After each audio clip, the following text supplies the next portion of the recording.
ठीक है। तो इसमें अपन क्या देखेंगे, वैद्युत रासायनिक सेल जो है इसको रेडॉक्स सेल में बोलते हैं। क्यों?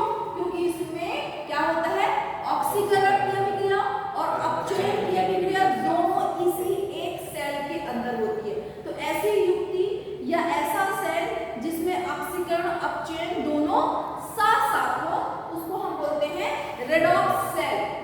और दोनों अभिक्रिया मतलब ऑक्सीकरण अपचयन ये दोनों अभिक्रिया को कंबाइंड रूप से हम क्या बोलते हैं, रेडॉक्स अभिक्रिया।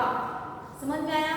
यदि शॉर्ट फॉर्म देखो तो RED, रेडॉक्स की स्पेलिंग है RED मतलब रिडक्शन, इंग्लिश में अपचयन को रिडक्शन बोलते हैं। और ऑक्स मतलब वो बैल का ऑक्स नहीं है, ये ऑक्सीडेशन। आया समझ में? ये क्या है, ऑक्सीडेशन। तो इसलिए कंबाइंड रूप से इसको बोलते हैं रेडॉक्स रिएक्शन या रेडॉक्स अभिक्रिया। समझ में आया? नाम तोड़ोगे तो आपको मिल जाएगा रिडक्शन एंड ऑक्सीडेशन मींस अपचयन, तो बोलते हैं रेडॉक्स अभिक्रिया। समझ में आया? तो जब आप देखो आपके एग्जाम में जब आएगा तो यहाँ पर आप जो अगर विद्युत रासायनिक सेल किसको बोलते हैं, अगर आपके एग्जाम में ये आया तो आप इसके दो और एक्स्ट्रा जो नाम है उसको गिना सकते हो। ठीक है, समझ में आया? इसको रेडॉक्स सेल किसको बोलते हैं, तो आप ये ऐसा कंफ्यूजन होंगे कि गैल्वेनिक सेल तो अलग था या विद्युत रासायनिक सेल अलग था। तीनों नाम मालूम हो जाए आपके एग्जाम में, तीनों में से कोई भी नाम से आपके एग्जाम में क्वेश्चन पूछ सकता है। ठीक है, समझ में आई बात? तो ये विद्युत रासायनिक नाम सबसे इंपॉर्टेंट है, गैल्वेनिक नेम भी पूछता है, गैल्वेनिक सेल क्या होते हैं। तो अपन अब क्लियर यहाँ पर देखते हैं, जैसे कि आप इसका नाम ही मैंने क्या बताया था, इस सेल का एक और नाम क्या बताया मैंने, रेडॉक्स मतलब ऑक्सीकरण और अपचयन। तो इस सेल में अपने को देखना है कि ऑक्सीकरण कहाँ हो रहा है, अपचयन कहाँ हो रहा है, पूरी चीजों को डिटेल्स देखेंगे। तो सबसे पहले एक इसकी परिभाषा देखो, कोई भी टॉपिक लिखेंगे ना तो उसके बारे में पहले 2 लाइन लिखना पड़ता है। तो यहाँ पर बिल्कुल सिंपल तरीका बता रहे हैं, इस परिभाषा को याद ही नहीं करना पड़ेगा। नाम क्या है, वैद्युत रासायनिक सेल। अब इसकी जब परिभाषा लिखेंगे अपन तो ऐसी युक्ति या ऐसा सेल या वह सेल लिख सकते हैं, वह सेल वह युक्ति जिसमें रासायनिक अभिक्रिया के पश्चात या रासायनिक अभिक्रिया होने के बाद क्या उत्पन्न होती है, विद्युत धारा उत्पन्न होती है। या यहाँ पर क्या होगा, रासायनिक अभिक्रिया होगी और उसके फलस्वरूप किसका निर्माण होगा, विद्युत धारा, और निर्माण होगा तो विद्युत धारा का फ्लो होगा। ठीक है, या अब इसको एक और चेंज कर सकते हैं, वह युक्ति वह सेल जिसमें रासायनिक ऊर्जा को किसमें बदला जा रहा है, विद्युत ऊर्जा में परिवर्तित किया जा रहा है, तो उस युक्ति को हम बोलेंगे विद्युत रासायनिक सेल। परिभाषा याद करनी पड़ेगी, नहीं पड़ेगी। यहाँ पर या तो रासायनिक अभिक्रिया बोल दो या तो रासायनिक ऊर्जा बोल दो, और वो किसमें चेंज हो रही है, विद्युत ऊर्जा। बस याद रखना, उल्टा चल रहा है, तो परिभाषा याद करने की जरूरत ही नहीं है। तो स्टार्टिंग जब करोगे तो आप इसका इंट्रोडक्शन दोगे कि इस सेल में कौन सी ऊर्जा किसमें बदल रही है, तो रासायनिक ऊर्जा विद्युत ऊर्जा में बदल रही है। कोई टेंशन नहीं, याद करने की जरूरत नहीं। अब ये 2 लाइन वेरी वेरी इंपॉर्टेंट था। उसके बाद नेक्स्ट जो है आपको यहाँ पर समझना है कि इस सेल में कहाँ ऑक्सीकरण कहाँ अपचयन हो रहा है और उसका क्या डायग्राम है। तो आप देखेंगे डायग्राम भी आप देखेंगे, वेरी वेरी सिंपल डायग्राम है इसका।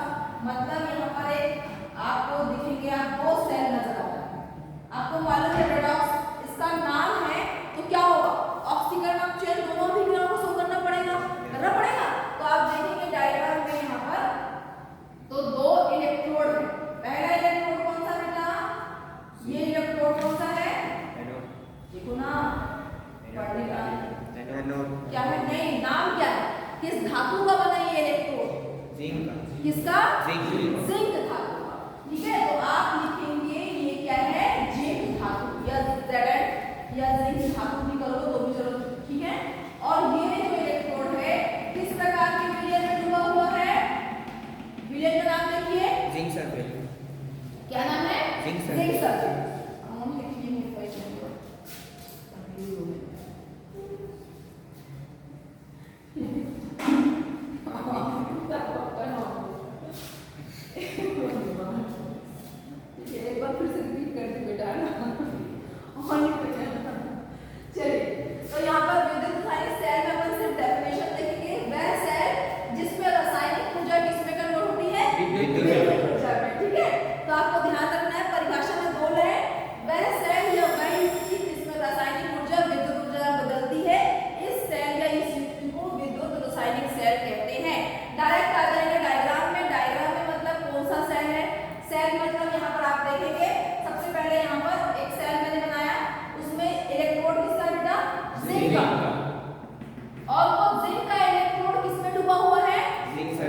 सल्फेट के विलयन।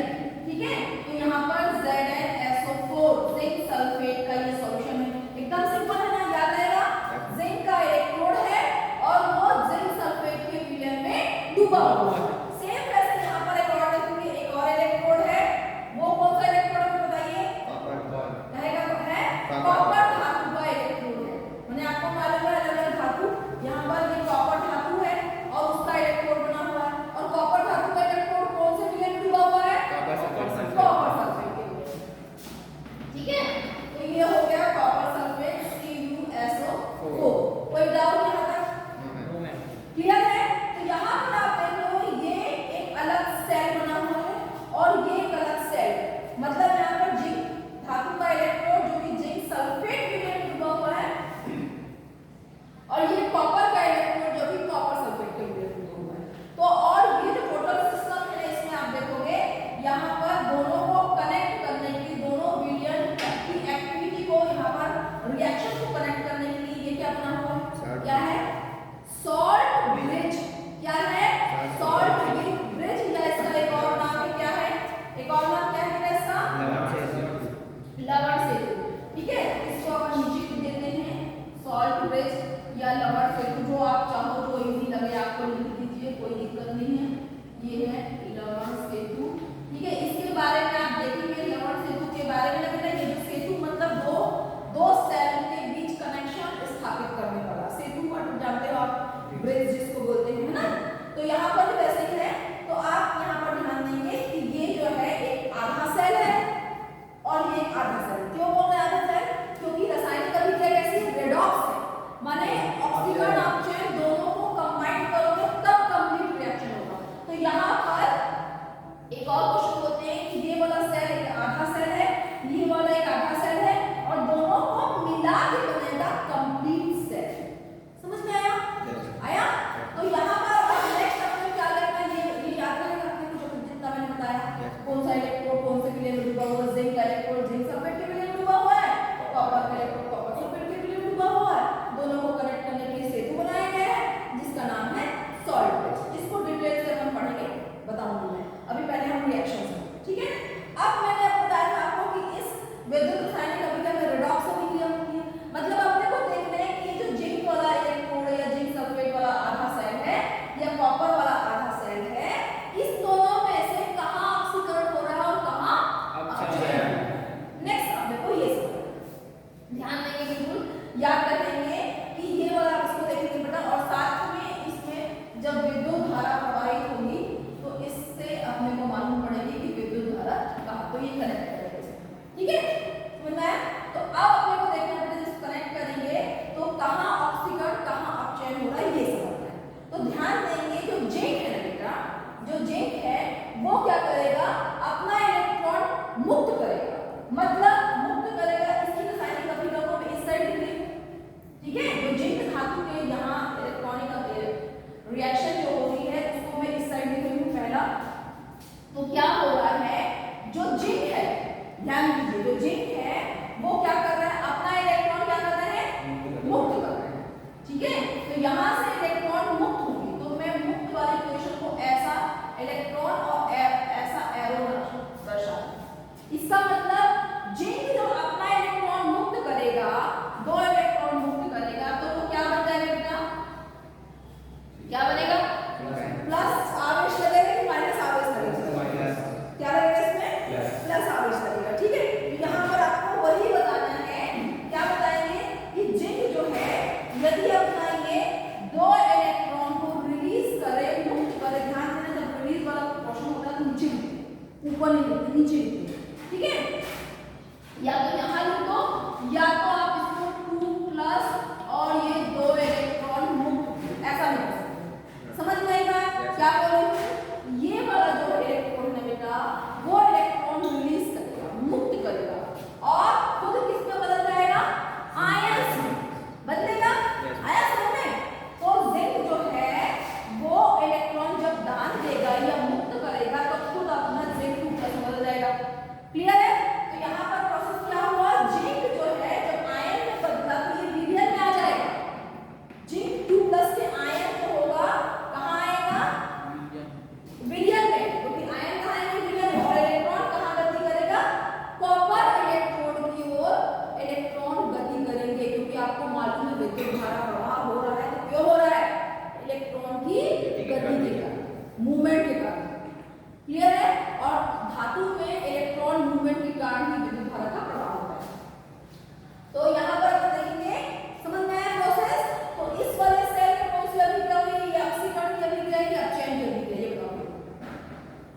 ये जिंक यदि अपना इलेक्ट्रॉन दान दे रहा है और खुद आयन में परिवर्तित हो जा रहा है तो ये ऑक्सीकरण अभिक्रिया है कि अपचयन अभिक्रिया है?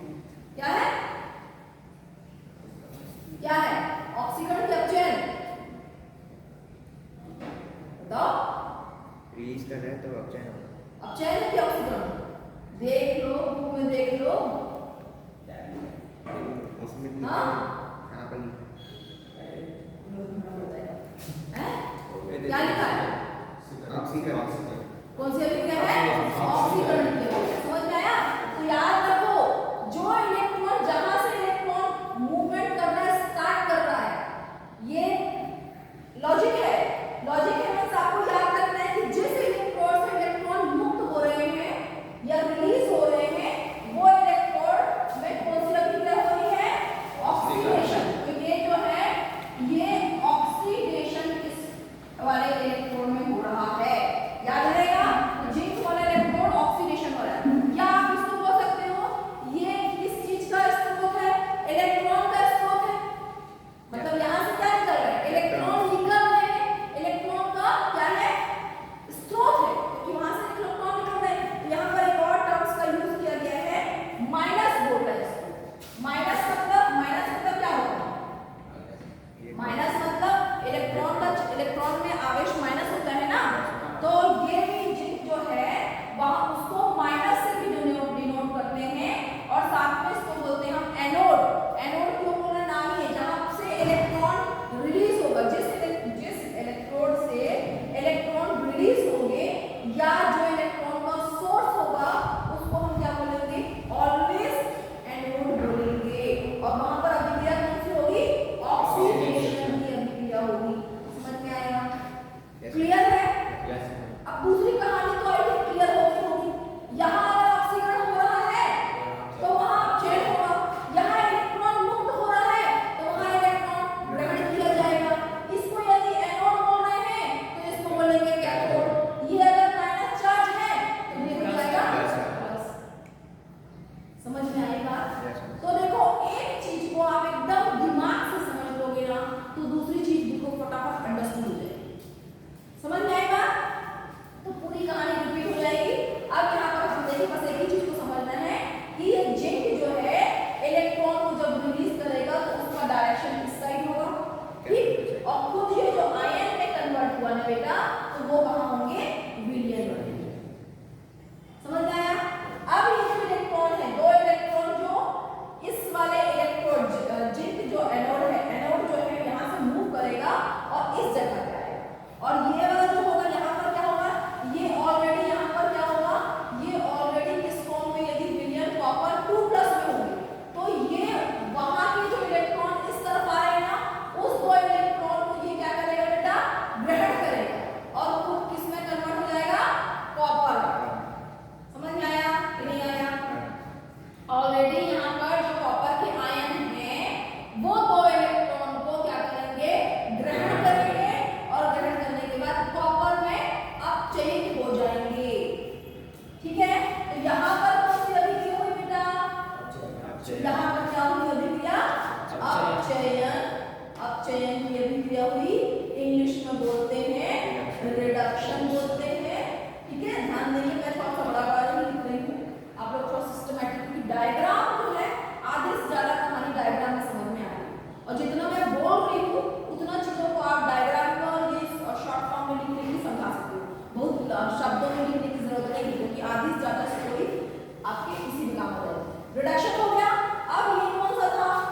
माइनस वाला था, क्योंकि यहाँ से इलेक्ट्रॉन निकल गए थे तो माइनस स्रोत था। और यहाँ ये क्या होगा? प्लस। नाम क्या होगा? इसको एनोड बोल रहे हैं। तो जहां पर अपचयन की अभिक्रिया होती है उसको ऑलवेज कैथोड बोलते हैं और कैथोड का आवेश प्लस। और वहां पर कौन सी अभिक्रिया होगी? रिडक्शन। तीन चार चीजों को एक साथ दिमाग में आपको रखना है, ये हो जाएगा आपका कैथोड। ठीक है? समझ में आ गई बात?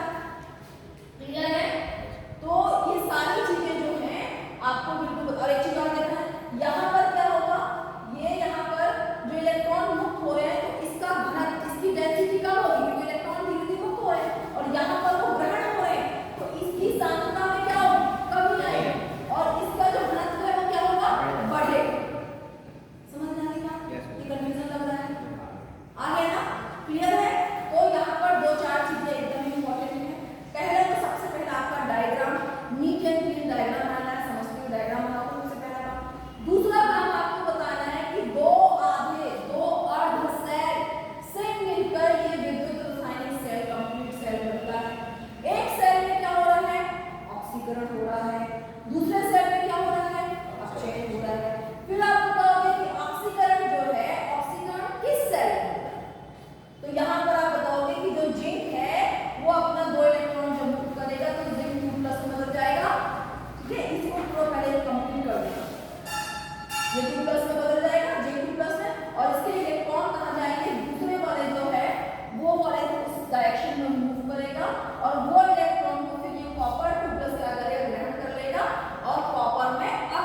चालू है, दिया हुआ है। एनोड पर क्या हो रहा है, कौन सी अभिक्रिया हो रही है, कैथोड पर कौन सी अभिक्रिया हो रही है, दिया हुआ है, ठीक है।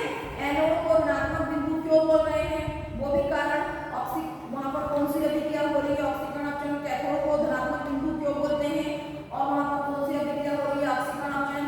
मैंने आपको पहले ही समझाया बेटा एक पॉइंट को, क्या बताया था मैंने, यहाँ पर एक चीज और देखना कि कॉपर का भार क्या होगा, कॉपर का भार बढ़ेगा और इसका जिंक का भार घटेगा, क्योंकि इलेक्ट्रॉन का मूवमेंट यहाँ होगा और कॉपर में उसका वो अपचयन होगा कॉपर में। जहाँ जहाँ पर अपचयन की अभिक्रिया है वहाँ पर ऑलवेज क्या होता है, भार बढ़ता है, क्योंकि वो क्या कर रहे हैं, इलेक्ट्रॉन को ग्रहण कर रहे हैं, ठीक है। तो ये भार वाला लाइन भी आपको लिखना है कि कहाँ सांद्रता कम हो रही है, कहाँ सांद्रता घट रही बढ़ रही है। तो कॉपर छत का भार जो होता है वो क्या होता है, बढ़ता है, और यहाँ पर जिंक जो है उसका इलेक्ट्रॉन का भार क्या होगा, घटेगा। क्लियर है, समझ में आ गई बात। तो ये जो डायग्राम जो है इसको एकदम नीचे बनाओगे और साथ में ऑक्सीकरण अपचयन कहाँ हो रहा है, कौन सी धातु कौन से इलेक्ट्रोड में हो रहा है, अपचयन कहाँ ऑक्सीकरण में, ये बातों को डिटेल से आप पढ़ेंगे। अब इसका एक और पॉइंट छूट जाएगा जो कि एडिशनल क्वेश्चन में आता है कि सॉल्ट ब्रिज क्या होते हैं, ये एक्स्ट्रा क्वेश्चन में आता है, मतलब इसके साथ का ही पॉइंट है लेकिन वो क्या करता है एडिशनल भी कभी कभी पूछता है। तो यहाँ पर आपको बताया दो आधार जो सेल है उसको कनेक्ट करने के लिए सॉल्ट ब्रिज का इस्तेमाल करते हैं। सॉल्ट ब्रिज वाले टॉपिक को मैं एक्स्ट्रा आपको बता रहा हूँ क्योंकि वो अलग डायरेक्शन में रहेगा। बस यहाँ पर लिखोगे सॉल्ट ब्रिज दोनों सेल के बीच में होता, दोनों अर्ध सेलों को सॉल्ट ब्रिज से जोड़ देंगे, कनेक्ट कर देंगे, ऐसा वर्ड लिखिए, हम स्टॉप मारोगे और उसके बाद पूरा डिटेल करोगे इसको, क्योंकि यहाँ पर ऑक्सीकरण अपचयन अभी क्या बताना ज़्यादा इम्पोर्टेंट है। सॉल्ट ब्रिज का बहुत ज़्यादा एक्सप्लेनेशन की जरूरत नहीं है, बट सॉल्ट ब्रिज का क्वेश्चन सेपरेट पूछता है कि सॉल्ट ब्रिज क्या होते हैं, उसका क्या कार्य होता है, ये सेपरेट क्वेश्चन होता है, तो इसको मैं अलग क्लास में आपको एक्सप्लेन करूँगी। समझ में आएगा? एकदम। अब इसको क्या करोगे, अपनी कॉपी में नोट करो और उसके बाद इसको अच्छे से लर्न करके, और नेक्स्ट शनिवार के टेस्ट में ये डन है। शनिवार बस ये हो जाएगा, हो जाएगा नहीं। और सॉल्ट ब्रिज क्या करोगे, salt bridge as a homework आप रहेगा, नेक्स्ट क्लास कल की क्लास में देखो तो मैं सिखाऊंगी, ठीक है।